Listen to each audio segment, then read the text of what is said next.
Hi, I'm Sarah from The Upcoming. A real pleasure to have you here today. Thanks so much for taking the time. Yeah, of course. Thank you. Maybe we can kick off with a brief introduction. What can people expect as they're going into the Lazarus Project Season 2, and particularly from Sarah and Wes? Where do we find them? Yikes. It's intense. Yeah, it's massive. It's Strap massive. in. Yeah. I mean, once you start, it doesn't stop. It just whips you through right to the end. Wes, you find in distress because George has, been George, and Sarah you find in distress because George has been George. Yeah, in fact, George's got a lot to answer for actually. Still, in fact, he continues to have a lot to answer. Yeah, for, that guy's got some explaining to do. Yeah, he really has. And I think you find the whole Lazarus group have sort of have just been thrown up in the air, and you find out how they're going to settle. And I think there's like a breath between the end of the last series and this series. It's just like an intake of breath, and then we're straight in. We're straight back from exactly the same where we scene. left. Yeah, the same scene. We just start again. And Joe Barton, I mean, he really has form on creating these, really gripping, but also kind of playful and fun series that look really stylish. Like I really loved Giri Haji, the previous one. My favourite. It's a crime it wasn't recommissioned. So what's it been like working with him on this one? And I guess coming into a second season with him, what have been some of the highlights? We're big fans of Joe's work. He writes...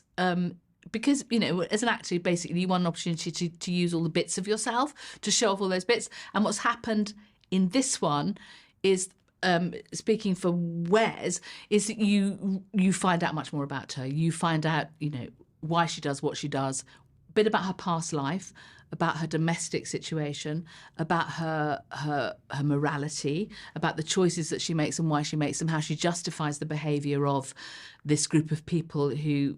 frankly, some people would say, how dare they turn back time, change time.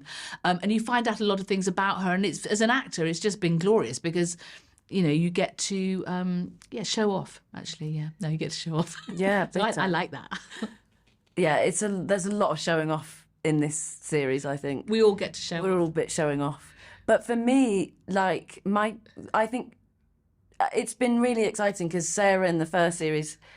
is really a very different person than the person that you're going to meet Sarah as in the second series, but also with enough consistency, because Joe's a very good writer, that you believe all of the mad things that are about to happen to her. It's like you see Sarah in the first series, and in this series you see who Sarah wants to be as well, and I think that's really interesting. Yeah, as well. it's cool. Who she always has been, but has never really had the opportunity to flourish in a way. I mean, she gets to be. She's going to flourish. She's going to flourish. She really does.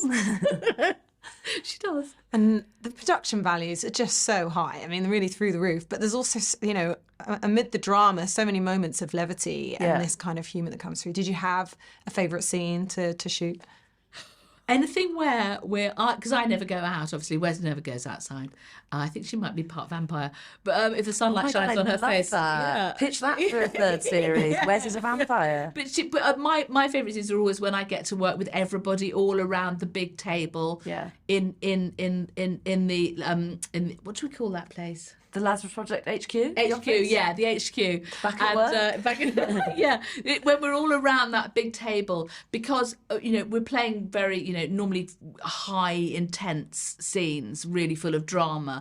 But actually there's a lot of fun to be had as well, just sharing those moments with your cast members. Yeah, it is really fun. It is really fun. It's funny when you're talking really intensely about a specific kind of ammunition or some part of the job that we've got to do.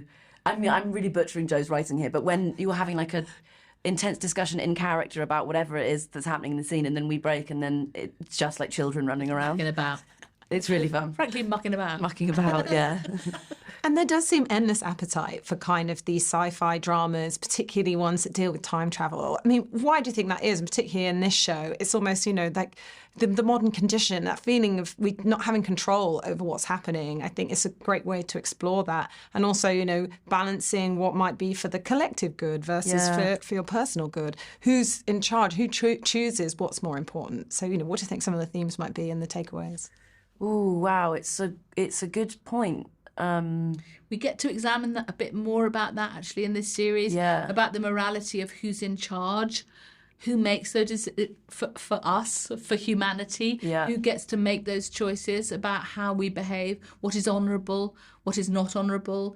Yeah. And I think, you know, there's such massive themes, but what Joe does brilliantly is it is very funny, it is very moving, it's very truthful, but it's also quite domestic, oddly. Yeah. It's talking about, you know, world events, but then it does boil down to personality, choices, relationships, and he does that. And I think that's part of the attraction of this show particularly as well, is you have that huge backdrop, but the intense delicacy of intimate relationships.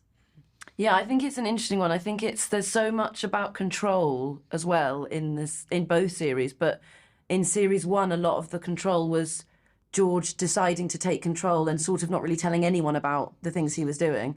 And series 2 is about the repercussions of that and people trying to regain that control, and then the discussion of whether or not any of it should be happening.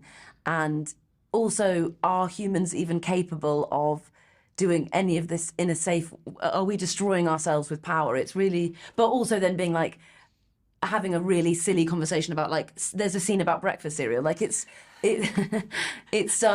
human. It's so human to be worrying about the end of the world and also fighting about cereal.